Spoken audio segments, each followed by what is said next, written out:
Good morning. Good morning. Good morning. Good morning. Folk online, can you hear me okay? Good. I pressed a button, so I'm happy to see that the button didn't do anything of note. Well, good morning. Good morning. So my name is Jikan. My name is Jikan, and I'm the resident priest in training here at Nebraska Zen Center, and I've been here for almost 3 months. In fact, August 1st will mark, I've been here for 3 months. And I'm just really happy to serve all of you. I'm especially happy after the 50th anniversary. What a cool experience that was to come together and celebrate the establishment of this center, all the lives that it's touched, all the people that have been involved, and we're still doing it. So it's fun to be giving a talk on the heels of the 50th anniversary.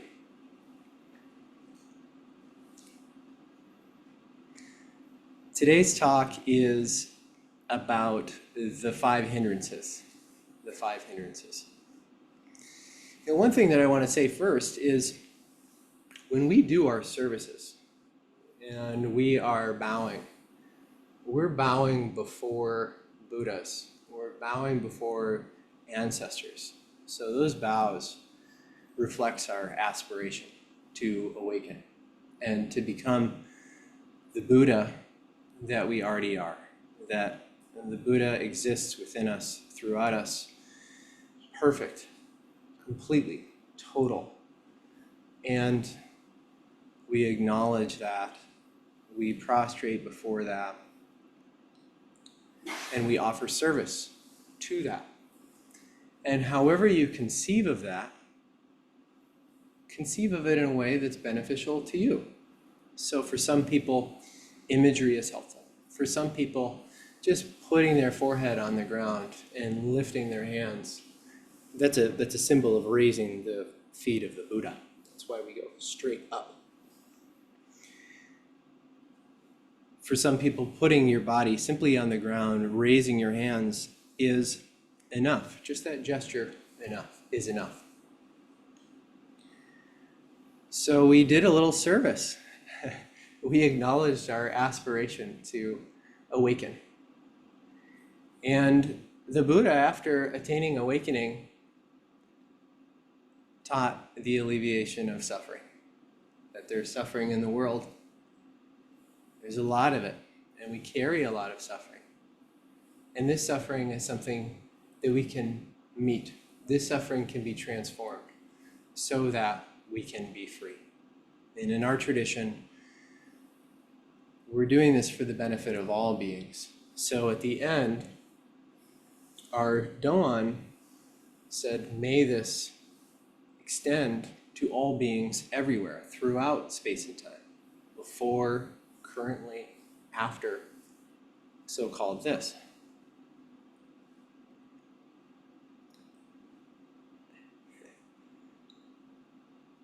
I talked to Daishin the other day. I said, Daishin, it's a little strange that we say bodhisattva, mahasattvas. Wouldn't it be bodhisattvas, mahasattvas? He said, yeah, we got bigger fish to fry. There's so much suffering in the world. That's what this is really all about. There's so much suffering in the world. So I wanted to give a talk about the 5 hindrances. This goes back to the early teachings of the Buddha. In fact, the Buddha mentions this in various sutras, one of which I'll mention this morning, saying there's 5 really particular ways in which we as human beings suffer. And there are many ways to work with the suffering that arises. There are many antidotes. So the Buddha didn't just say there's suffering, good luck. The Buddha said there's suffering, there's a cause, there's an end, and there's a way to live to alleviate our own suffering and the suffering around us. And in our practice, we really start with ourselves. We start with what is arising on the cushion for us. We start with our bodies. We start with our breath. We start with all of the things that come up and want our attention. that are asking, hey, can you look at me? Can you see this? Can you take care of this? And we sit and we learn how to bear witness in an unconditional way to what is arising. And that automatically extends to all beings. And sometimes it spurs us to action. We see, oh, this thing has been arising, and I feel compelled to do something about this. And so then we go do something about that thing.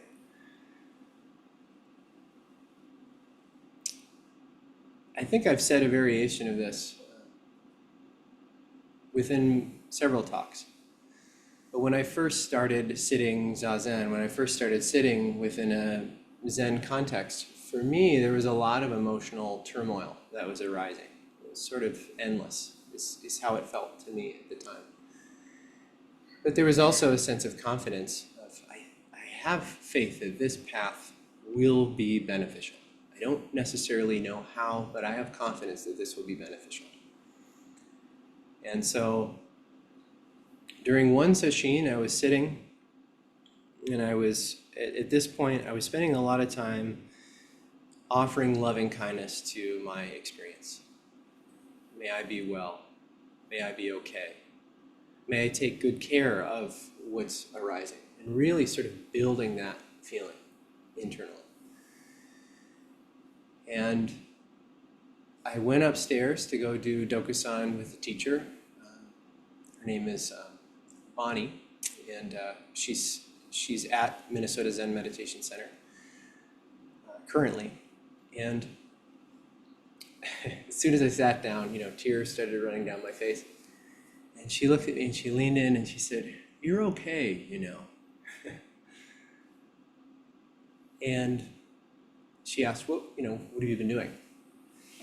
And I said, "Oh, I've been doing a lot of loving kindness practice. It seems to be the thing that is beneficial here for this situation." She said, "Do you ever extend it to other beings?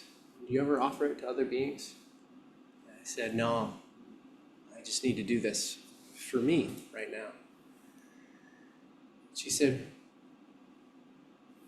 "That's okay. It already is being extended to all beings." So whether we realize it or not, what we do on the cushion is connected to this life that we have. It's connected to our families that brought us into this life. It's connected to the past that hasn't yet arisen. It's connected to the whole world. And it can be difficult to conceive of that, but in a lot of ways, when we do our practice, there is some sense. Yeah, I have a feeling that this is extending outward, that this is doing something that matters.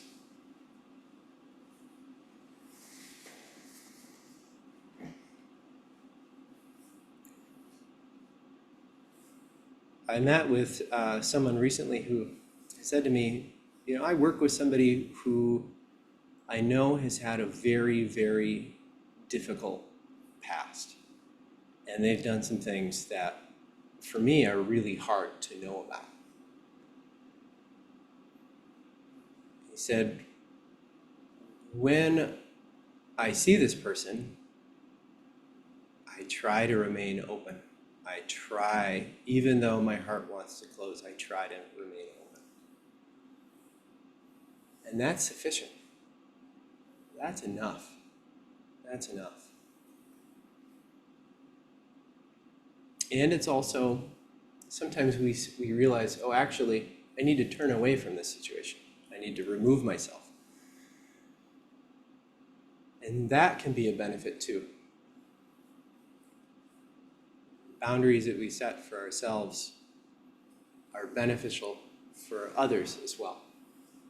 Because people in your life, they want the whole you. They want the whole you.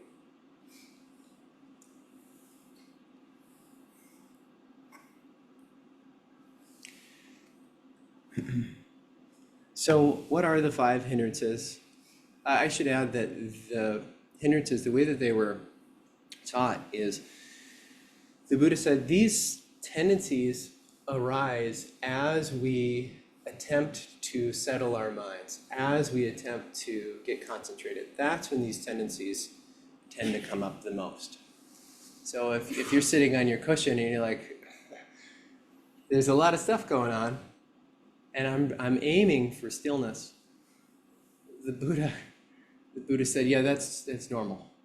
That's how we are as human beings. That is how our experience is conditioned as human beings. So that doesn't mean that we're defunct or deficient or doing it incorrectly. These things arise. These challenges arise. And the Buddha said, and here's some specific challenges that are somewhat pervasive, and here's how you can work with them in terms of your meditation practice to be able to develop a relationship with your own stillness, with your own wholeness, with your own sense of being unconditionally loving. And you don't even have to know that you're being unconditionally loving. Just practicing this. And the 5 hindrances are sensual desire, ill will, sloth and torpor, restlessness, worry, and anxiety. I should say sloth and torpor, that's one. Restlessness, anxiety, and worry, that's another one. So that's 4. And then 5 is skeptical doubt or crippling doubt. And as I was reflecting on these, preparing for this talk, I was thinking, I often find it really interesting to spend a little bit of time just reflecting on our culture. Because, like, we exist in this culture, and this culture that we exist in often tells us who we are, how to behave around other people, who is of more value, who is of less value, what sorts of things are worthwhile, what sorts of things are not worthwhile. And this can create a lot of confusion for us, and it can create a lot of pain for us. And so it's really good to just reflect on the cultural context in which we are, to determine how can I engage with my life, how I am, with all of these things that I've been told, all of these things that I've endured, etc. How do we approach it? How do I stand up? And I thought it was so interesting because you don't have to spend much time on the internet or much time on the news or much time in films to see that these are just built in to our culture, just built into our culture. Billboards for misty Big Macs. All sorts of endless pleasures being flashed in front of us, and oftentimes in really subliminal ways that we don't always catch. And sometimes we catch it when we're on our cushion, like, what is going on here? What have I encountered? Ill will. Ill will is such an interesting one in our culture right now because ill will is so pervasive. In fact, people in power in all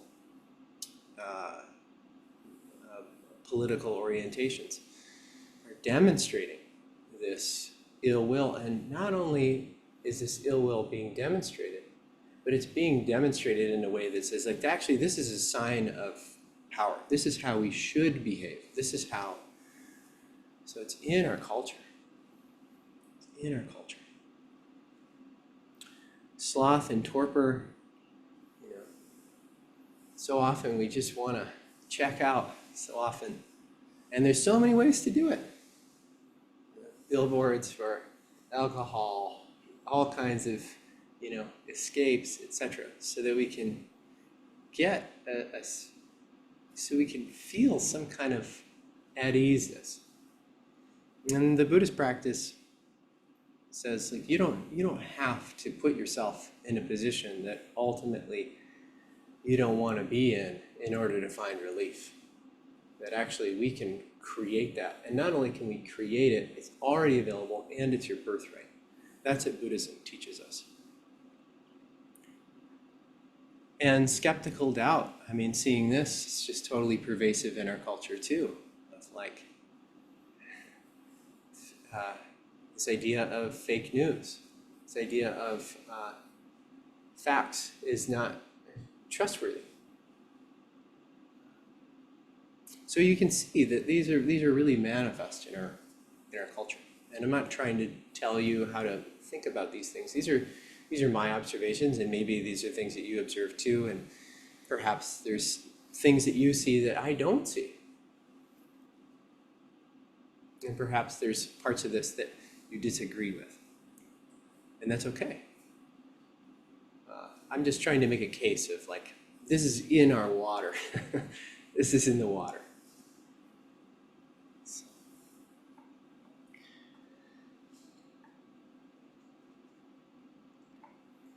There's a poem by Izumi Shikibu.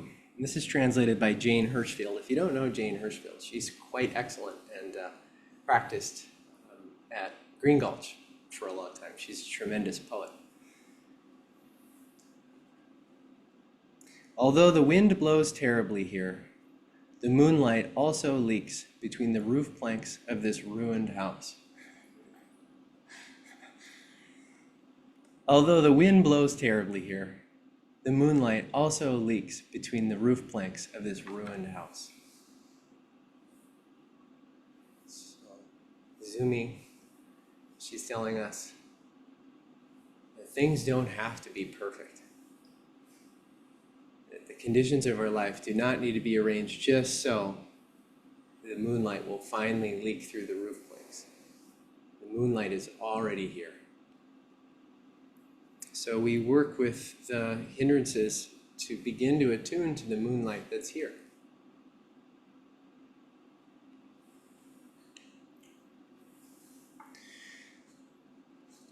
So before going on to talk about specific antidotes to the 5 hindrances, I think it's good to just spend a little bit of time talking about just in general ways that are helpful to relate to the hindrances when they arise. So the first is spending a little bit of time getting curious about what's actually going on. So what is really going on? Is this a hindrance? Sometimes our evaluation is certainly this is a hindrance, and okay, now I'm going to start to transform this. But also to spend a little bit of time getting to know what actually is arising, because sometimes what we initially perceive as a hindrance is something that's calling to us to say this needs attention, and the medicine is within what is being demonstrated. So sometimes when we sit on the cushion, we might feel a certain sense of anger, or we might feel a certain sense of collapse. And an initial evaluation might say, okay, well, here's a hindrance and it's time for bringing in an antidote. And that's not a bad approach, it's not an incorrect approach, but it can also be helpful to say, okay, well, what is actually going on here? So there's anger, and I can sense that in my body. I can get a sense of where that is. What is this? Where is this coming from? Is there something here that I need to deal with? Is there something that is calling to my attention? Or do I need to have a conversation with someone? Do I need to adjust my schedule? Do I need to create more space? So spending a little bit of time acquainting ourselves with the hindrances is helpful. Or, sloth and torpor. Is this really sloth or torpor, or is this a call to take a break, to find some rest, to really let yourself be tired? So I just wanted to begin there. One thing that my teacher often encourages is, acceptance. Accepting. And you hear this a lot within Buddhist traditions. Tara Brach, she's a really wonderful Theravadan practitioner, and she has this book called Radical Acceptance, in which she kind of describes an approach for working with what's arising in our body mind. And she uses the acronym RAIN, RAIN, and R stands for recognize. So really, what's happening here? A stands for accepting, like actually letting it in, like, okay, this is what's happening, and I'm going to sort of yield to that. Also, I just want to say sometimes the word accept can carry a really negative valence for people. So if the word acceptance is not helpful, maybe soften to, maybe yield to, maybe non-reactivity can be sort of a helpful way of working with this. And then I is investigate, sort of trying to see what is this? Where is it? How does that relate to my breath? And what needs to be known? What needs to be seen? And the wisdom is often right there. So the hindrances contain the antidote. So as we pay attention to what's happening, the antidote often will present itself. And the Buddhist tradition offers so many maps. So we can rely on the Buddhist tradition to help us determine, like, okay, I think I need something else here. I think I need a little bit of extra help with this particular thing that's arising. And then N in her approach is non-identification or non-attachment. So recognizing, well, this actually isn't me. This thing that's happening, this isn't me.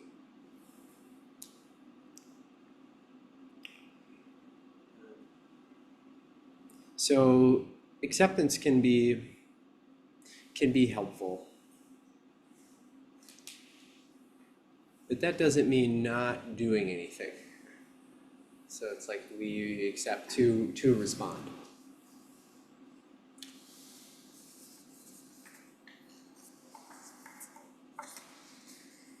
So the first hindrance, sensual desire. This is often an overwhelming craving for a sense object. It can be, name your favorite sense object. You don't actually have to say it out loud, but I'm just saying, there's a lot. And one thing that I want to say about this first is, in our Buddhist tradition, not only is there an emphasis on the transformation of suffering, but there's also an emphasis on joy, and there's also an emphasis on enjoyment, and there's also an emphasis on delight and wonder. So this isn't an admonition saying, like, don't enjoy yourselves. Please enjoy yourself. This is your life. So enjoyment, we have these six senses. So to see various forms, to hear various forms, to feel, to smell, it's really rich. And the hindrance, the word for it is often nivarana, which means to cover over. So to cover over. So these hindrances kind of cover over these layers of stillness, of well-being. So how do we work with overwhelming sense desire? Well, one of the ways is to reflect on sense desire in our experience and in the world. Like what kind of a world does that contribute to? I mean, you don't have to watch the news for very long to see incredible damage being done to human beings because of sense desire. But what kind of a world does this contribute to? It can be helpful to reflect on this.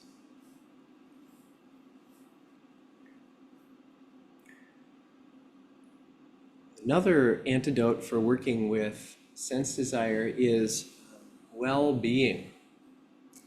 So in our meditation practice, we can get a sense of well-being that is not dependent upon sense objects. It's not dependent upon things outside of ourselves.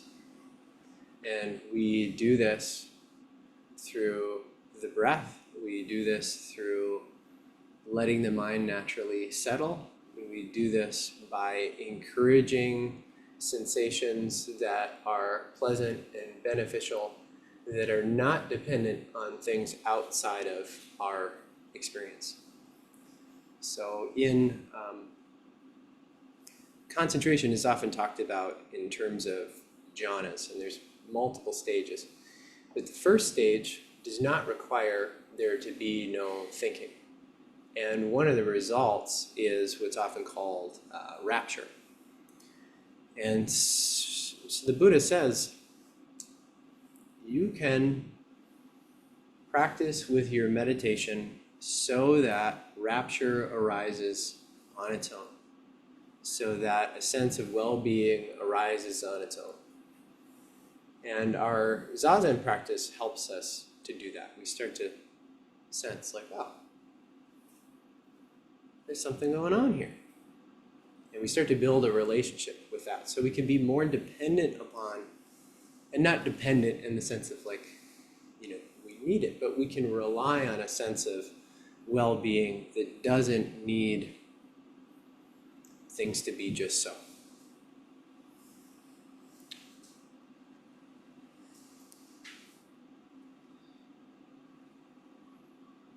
So bring ourselves to the task at hand.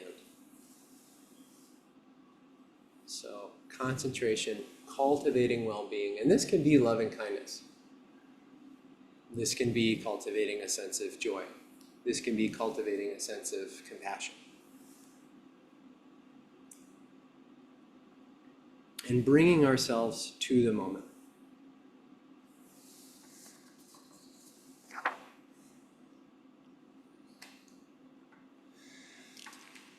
This is from an early sutra where the Buddha said,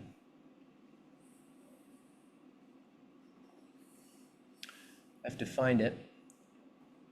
Just as a skilled carpenter or their apprentice would use a small peg to knock out, drive out, and pull out a large one, in the same way, if unskillful thoughts imbued with desire, aversion, or delusion arise, they should attend to another theme, apart from that one, with that which is skillful.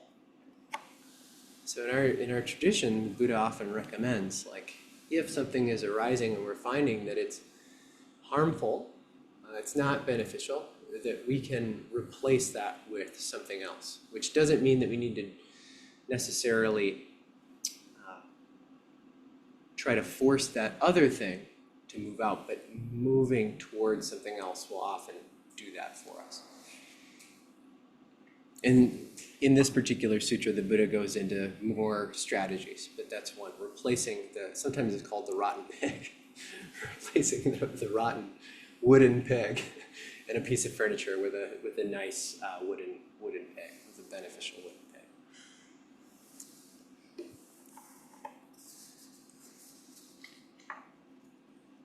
Sometimes movement is helpful. Sometimes walking meditation is helpful. Ill will. And sometimes ill will shows up for ourselves, sometimes for another person, sometimes for a whole situation, like wishing harm. And so the antidote for this, not surprisingly, is goodwill, metta, goodwill, loving kindness. So cultivating a sense of wishing others well, wishing yourself well. Sharon Salzberg, who's a wonderful teacher and has done a lot of work on metta in the United States. Her work is fantastic. She has many, many books and talks about this very subject. And one of the things that she says is, loving kindness doesn't ask that we like everybody. She said, you don't have to like anybody. Loving kindness means that we wish them well. So we're moving toward goodwill opposed to needing to be friends, which doesn't mean that we're not friendly. And of course, keeping in mind our own circumstances, limits, etc.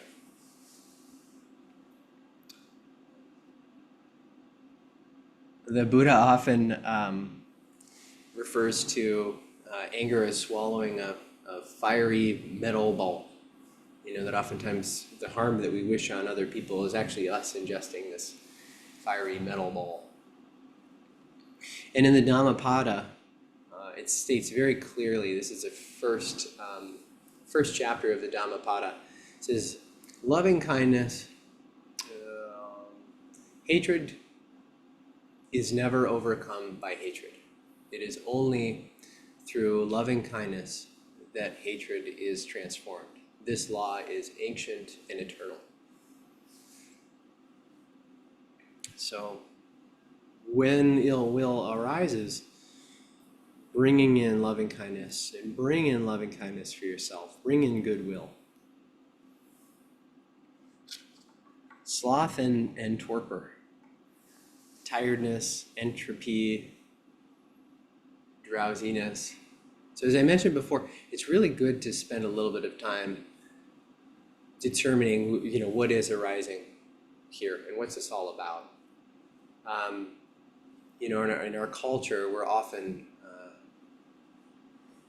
asked to be very driven, we're asked to be very busy. And so sometimes we're tired for good reason, and sometimes we need to just get a little bit of rest. When that isn't the case, the recommendation is bringing in energy. We can cultivate energy.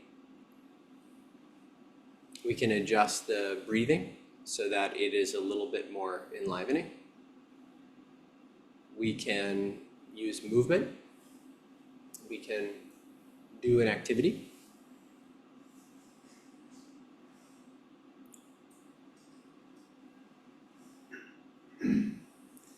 Restlessness and worry, agitation, worry, anxiety.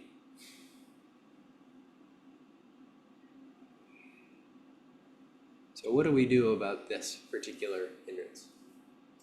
So one is we can cultivate calmness, we can cultivate ease, we can cultivate steadiness, we can cultivate equanimity, so that quality that is unmoved by the restless energy of restlessness and worry. Sometimes we need to even just bring in perspective. Sometimes restlessness and worries brings in scenarios of like, pretty sure that X, Y, or Z is going to happen.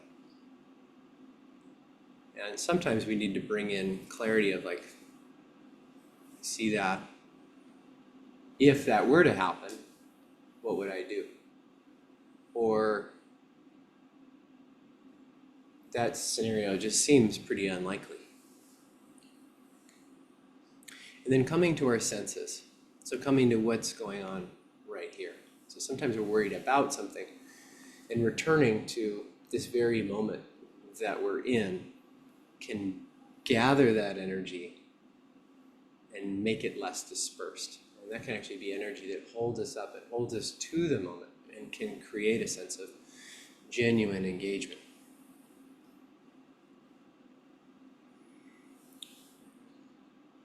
And the last is skeptical doubt or crippling doubt. Sometimes this is the sense of, I don't know that I can do this. I don't know that I'm capable of doing X, Y, or Z, or maybe that's possible for somebody else, but it seems unlikely for me, or I'm not so sure about these particular practices. And you're not alone. The Buddha, the very last temptation of Mara was for Mara to approach the Buddha and say, who do you think you are? All of these beings bear me as entitled to the seat of enlightenment. Who do you think you are? And the Buddha touched the earth, the earth-touching gesture, and the whole earth shook and said, I bear you as witness. So within our tradition, this tradition is about deep trust in our ability to transform, deep trust in our ability to be transformed. And the entire earth and the entire universe bears you as witness, as worthy, as complete.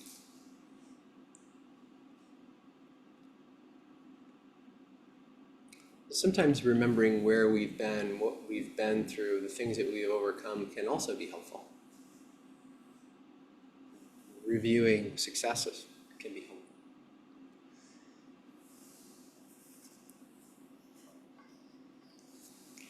Layman Pang was meditating when he suddenly cried out, "It's difficult, difficult, difficult. And I put 10 coats of linseed oil on this platform too." His wife said, "It's easy, easy, easy. Just turn your eye to the floor, lower your feet to it, and be on your way." Their daughter, Ling Zhao, said, "It's neither hard nor easy. The mind of the old teachers is in every blade of grass."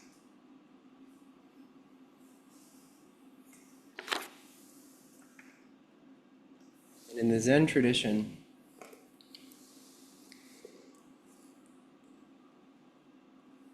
we move between conflicting points of view, and we hold both.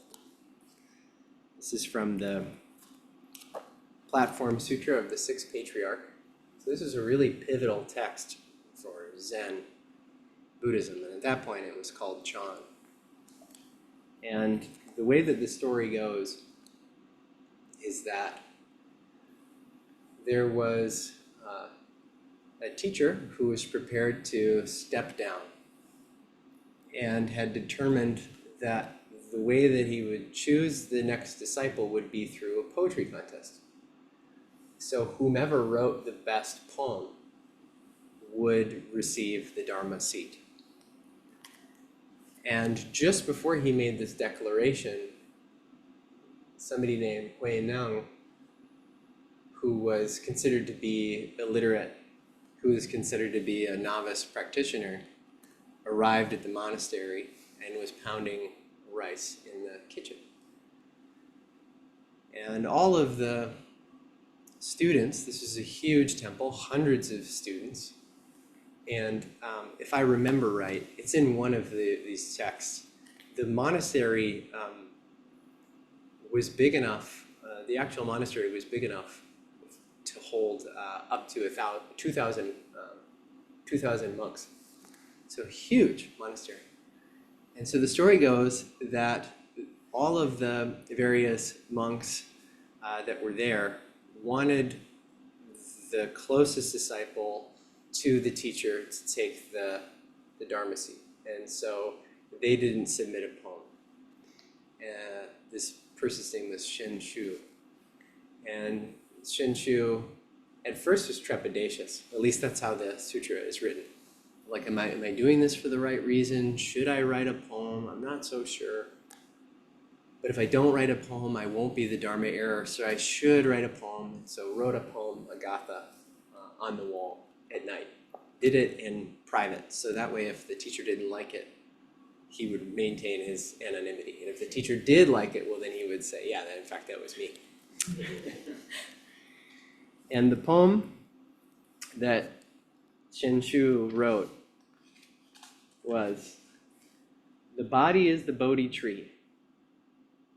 The mind is like a clear mirror. At all times, we must strive to polish it and must not let the dust collect. The body is the Bodhi tree. The mind is like a clear mirror.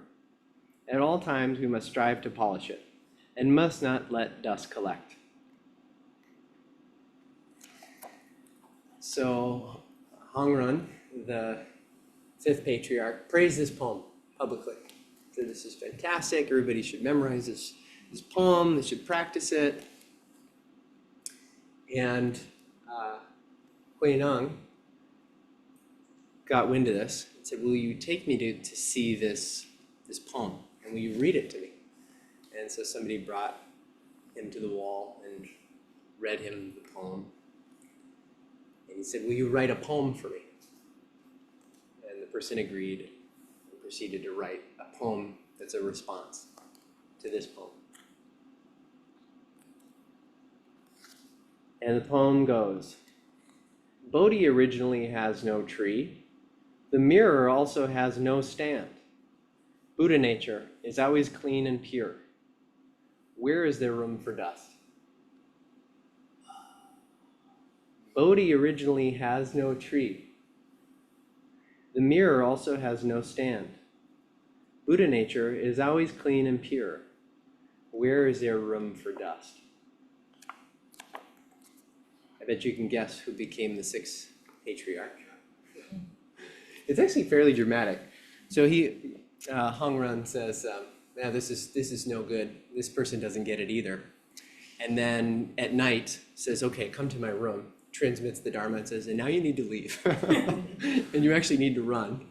And don't teach the Dharma for a few years, but you are the sixth patriarch, and people pursue him, and so on and so forth. And then ultimately, this is called the Platform Sutra because it's Hui Neng teaching on the platform to what would ultimately be several hundred students.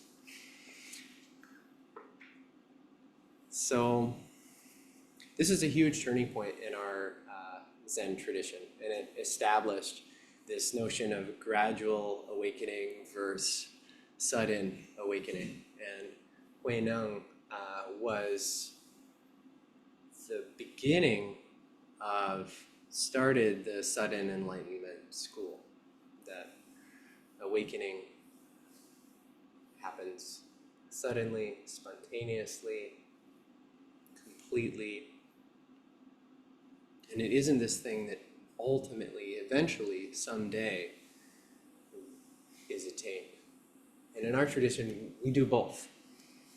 And both was done then, but the emphasis shifted. So I wanted to close with this story because I think this is really relevant to working with the hindrances of, this is dusting the mirror. This is polishing the mirror. But don't forget that the mirror is luminous and that this dust doesn't exist in the way that we think this dust exists. And that this mirror nature, this Buddha nature, is who we really, truly are. I think I'll close with that.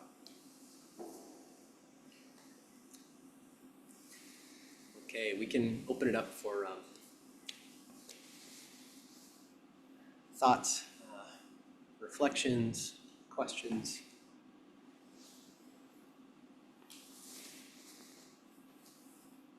Please, Destiny. I think it's Bujang, Tibetan traditions, they recommend working with your worst hindrances first. Would you recommend that?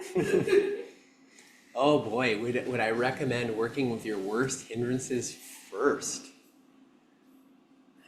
Boy, it'd be fun to know more about that tradition and why that recommendation is made. I would say, I think my response would be that I tend to want to emphasize skillful means. So approaching our life in a way that is balanced, helping us to be able to maintain our centeredness And at the same time, our worst hindrance is usually the one that we have the most familiarity with. And it's the one that is prepared to crop up at any moment. And so I would say I think it can be really helpful to work with, the most pronounced hindrance, and also know when to take a break. Yeah, thank you so much. It's such a great question. It's really important. Others? People online, you tend to be so quiet. We got a pretty good group. Anybody?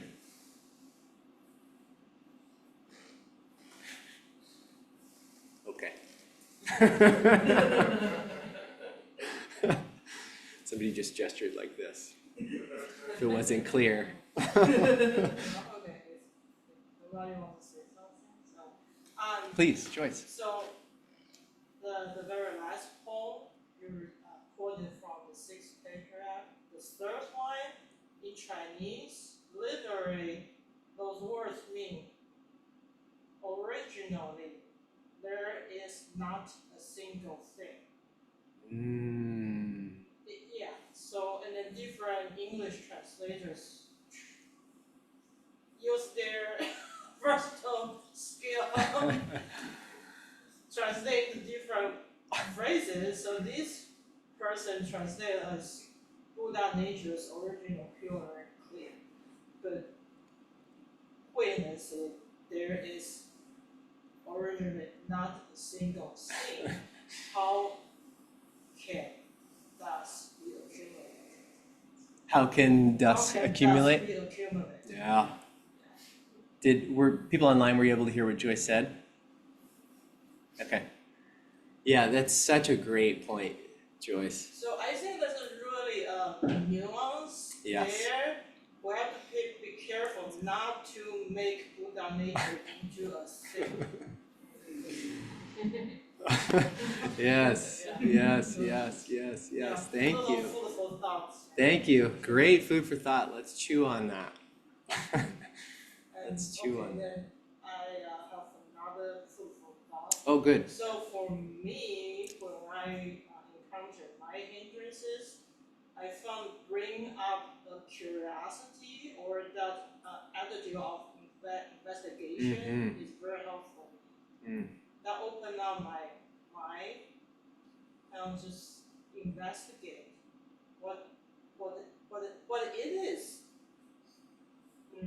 Having this kind of hindrances, even to let go of concept of I, instead of why am I having this, I will bring up the question, what is having this?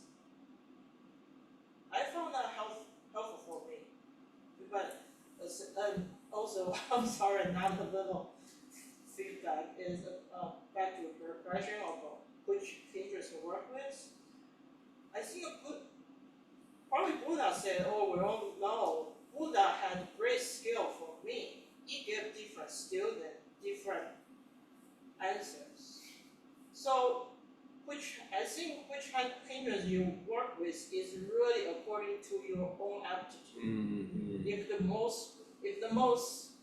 the worst one create even more hindrance, then you probably wouldn't want to start with the most difficult. We just have to experiment and with an open mind. Yeah, that's wonderful. Thank you so much, Joyce. Yeah, I appreciate the way that the second thing that you said is related to the first thing that you said, investigating, what is actually going on here. And there's a koan in which Huineng later recommends to a student, says, quickly, without thinking good, without thinking bad, what is your original face before your parents were born? And so this no thing is certainly there as well. And so the things that we take to be things are provisional things. Yeah, thank you so much. And the Platform Sutra is such a great resource. The Platform Sutra? Platform, yes. I have been reading section Oh, yeah? Yeah. Oh, great. Yeah. You kept finding treasures. Oh, there's so many treasures in there. It's so practical for daily life. Yeah, I think so too. It's a very straightforward sutra. Yeah. Okay, Please. Tara bowing in zero pronouns. I'm gonna try to practice not thinking what I'm gonna say, which means it's not that take a second to figure out what I'm gonna say. And Tara, as you say it, would you be willing to project? Just yeah, you can. Just your voice is a little I'll lean into soft, the mic. as is mine. Yeah, also Invisalign. Yeah. I think for the hindrance of like craving is interesting for me because I've come to find a little more subtle ability to distinguish that on my end. Because like at the end of the day, like we all just survive. So to me, it's like harm reduction. Like anything we do to survive causes harm. Period. And so it's like I can't reduce harm to zero, but the whole voice off and bow and things like that are about harm reduction. And so like I can listen to certain types of music or media or engage in types of relationships in ways that reduce harm, or I can engage in ways that unnecessarily add more harm. And that's been very interesting as I kind of navigate like emotional responses to this stuff. Being like, oh, listening to like neo folk jazz, it seems okay, but listening to like death metal or like hardcore industrial doesn't. I mean, like, but someone else that might be like, oh, how's the more harm to listen to country music and they're like, oh, I love this industrial thing. I mean, like, so it's just kind of completely contextual. I don't think there's like an objective answer. It's societal, whatever you're allowed to do and whatever, right? So like, that's kind of been my thing, is like this very fuzzy and being willing to let go of like judgmental, oh, I can't do this because I'll, or else, you know, so, like, let's try it. How do I reduce harm? Oh, you know, like kind of said, maybe I walk away. Maybe I de-escalate. Maybe I kind of, yeah, right? So that's my deal. Yeah. Wow. Thank you so much for that comment. I think that that's such a helpful way to approach working with the hindrances. You know, what is reducing harm? Because sometimes we can get caught in, am I doing the right thing? Am I doing the wrong thing? Should I be doing it differently? And a question that's a little bit softer and a little bit easier to deal with is, what would be reducing harm right here? And I also appreciate you talking about just systems of harm that do exist and that we're embedded with it. And that's a reality. So how do we reduce that harm? I had an interesting conversation with somebody who's online about how a lot of like amazing scientific space work that has been done also gets a lot of military funding. That those two go hand in hand, and so these scientific advances that are helpful are also connected to various other systems of harm. So yeah, we live in a pretty complicated world. And the Buddha says, place no head above your own. So we're learning how to be our own teacher within the context of our own life. So on that note of suffering or no harm and whatnot, like you were saying, there's a way to live without causing harm, mowing your grass or, getting, harvesting vegetables to eat, and then it goes the same for all living creatures on the planet. So is it more like less harm, causing less harm, or, because just causing no harm seems to be like impossible? Yeah, I think approaching it as less harm is much more beneficial. Yeah, and starting with where the most harm is happening. So,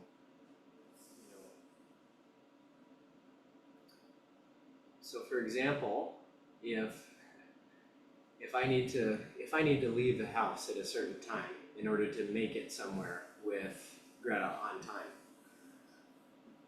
But I'm pretty fixated on making sure that I'm composting things correctly in the kitchen, and oh, well, I need to meditate first in order to kind of minimize harm. You know, that's going to impact her quite a bit. Like, hey, we have places to be. They're expecting us to be on time. So, you know, we're pulling this into our own lives of like, what's happening right now, and what harm would be the most beneficial for me to reduce. I hope that's helpful. Yeah. Well, that's probably good for now. Maybe we can continue the conversation with coffee and tea and treats. Thank you so much for your kind attention. Pam is gone. Did you have any announcements? Yeah, I printed them off. So we have Friday work practice this Friday. It's from 8 a.m. to 10 a.m. So if you want to come in and help in the yard, you're welcome to. There are 2 upcoming talks. I'll be giving the talk next Sunday, August 3rd, and I'm going to do the Jewel Mirror Samadhi Part 4. And Daishin will be giving a talk on August 10th. There's a lazy day retreat next Saturday from 8 a.m. to 5 p.m. that I'll be leading. This is a less meditation intensive meditation retreat that's emphasized. We just talked about sloth and torpor, but there's a real need to be lazy. There's a real need to be lazy. So leaning into a spacious schedule that allows our minds and hearts to rest and to rejuvenate. It's not a silent one? It is a silent one. Yeah, it's still a silent retreat. Yeah. So we'll be together in silence, and there'll be opportunities to meditate. The Zendo will be open the whole time, so if you're, a big sitter and you just want to sit the whole time, you're welcome to. If you want to do art practice, if you want to walk in the backyard, if you want to drink tea, this is an opportunity just to take care of those things without the noise of your phone, without the demands of figuring out how to make lunch, without the demands of what do I say to this person, etc. So you can just take a break. So there's still group lunch? Yes. Group lunch? Yes. Yep, there will be a buffet style lunch. So no breakfast, no dinner, but there will be a lunch. So please register. The registration is open. I hope to see you there. Daishin will be leading an online study group using a book called Zen Ecology, Green and Engaged. The title of the study group is Zen Ecology, Green and Engaged Living in Response to the Climate Crisis. And this will be on Thursdays from 6:30 to 7:30 p.m. beginning on August 7th, and that will be offered online. They'll be using the book Zen Ecology, and this is by Christopher Ives. He's a Rinzai Zen practitioner and professor of Buddhism. We'll explore how to think and act in a productive way and using a Buddhist lens through which to look. So how do we respond to the climate in our Zen practice? Daishin and I will be leading a session August 15th, 16th, and 17th. And registration for that is open. And then I'm available for practice interviews. If anybody wants to meet, I'm here through October. So if you want to talk about your practice, it's just a great opportunity to get to know one another better as well. So you're welcome to reach out to me. I can give you my email address. Many of you already have it. And then 2 other reminders. We will be doing a memorial service for Dan Schutte this Thursday morning, who is Diane's brother. And so if you'd like to come and support Diane, either online or in person, you don't have to come for the whole morning sit for that. You could just come at, say, 7:05 and then come in for the service. It's just a great way to support Diane and Dan and her loss. So it'd be nice. And it's real nice great to see to you. do like what, 10 minutes? Yeah, following it's- morning service, just so people know. Yeah, that's a really good point. Yeah, so if you were to attend and you needed to be somewhere, you'd certainly be able to be on the road by 8 a.m. So So it's not gonna be an hour and a half of sad stories. No. There isn't gonna be any sad stories unless Jikan has them. You don't. So no. Yeah, so it's a lovely little ceremony. I mean, what I mentioned in the beginning, we offer this Heart of Great Perfect Wisdom Sutra to all meetings. We'll be doing a very special service and offering that specifically to Dan. So that's what we do in this tradition. And then just a reminder about Donna. This is a volunteer maintained organization, and it's a nonprofit. And the way that we are able to pay for the lights to be on and to hold programming is through your generosity. So if you're able to offer monetary donation, that's really helpful for Zen Center. If that's not where you're at, we are happy to use your services as for volunteering around the Zendo. And if that's not where you're at, we're just so happy you're showing up. You're showing up on a Sunday, you're showing up in the morning. It's beneficial because we do this practice together. So, and with that, I think we can probably end.